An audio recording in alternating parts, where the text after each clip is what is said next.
Kita terlempar di Mesir kuno, sahabat sejarah, di masa pemerintahan Ramses II sebagai Pharaoh atau Fir'aun di abad 13 sebelum Masehi. Dalam konteks Mesir kuno, istilah Pharaoh atau Fir'aun yang dalam bahasa Mesir Per'a ini awalnya gelar yang diberikan untuk lembaga kerajaan, namun di abad 14 sebelum Masehi dirubah menjadi gelar untuk Raja Mesir. Dalam eksplorasi kali ini kita tidak menyorot Fir'aun dalam konotasi teologis dan moral sebagaimana yang ada dalam tradisi agama-agama Abrahamik, melainkan kita menyorotnya secara historis dan objektif dengan menekankan pada aspek kehidupan kerajaan di bawah kepemimpinan Ramses II.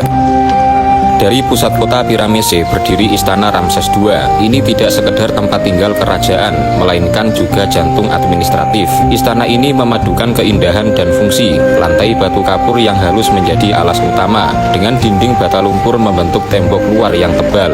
Sedangkan relief di dinding menceritakan kemenangan perang dan kegiatan pemerintahan. Kita memasuki kawasan bengkel batu dan patung di Piramese. Di bengkel seperti ini, batu granit dan aswan dibentuk menjadi patung, sementara batu kapur lokal diukir untuk dekorasi arsitektur. Setiap pengrajin memiliki tugas khusus, ada yang memahat kepala, membuat dasar, menulis hieroglif, dan menggosok akhir.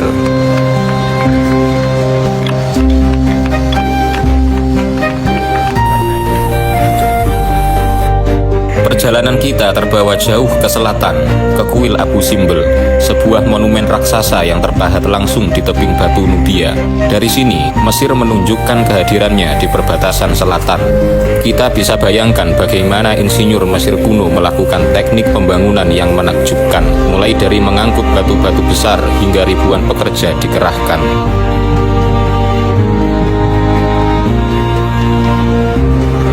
Kita ke timur, terdapat Sungai Nil yang berperan penting dalam kehidupan Mesir kuno. Di sini terdapat pelabuhan besar yang penuh kehidupan, kapal-kapal berlabuh. Pelabuhan ini adalah jantung ekonomi Mesir dan menjadi pusat perdagangan dan distribusi barang dari seluruh negeri.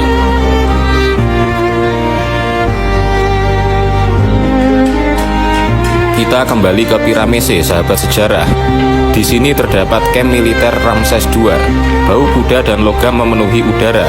Para prajurit berlatih, para pandai besi bekerja, dan terdapat teknologi kereta kuda perang yang menjadi simbol militer Mesir kuno.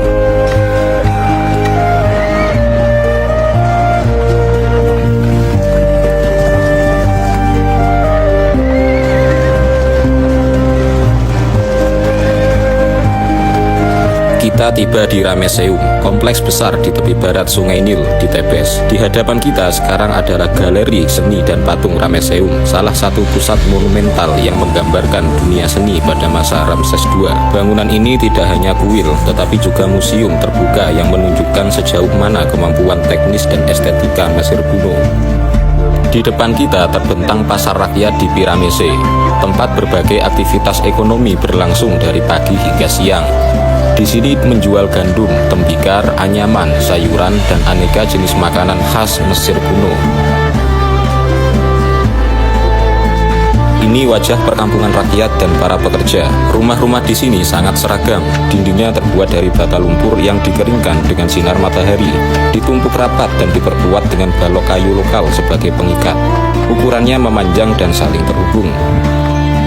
Perjalanan kita berakhir di bibir Sungai Nil. Dari sini kita melihat Mesir kuno sebagai sistem yang saling terhubung, mulai dari istana, kuda, kuil, dan bengkel yang bekerja dalam satu irama.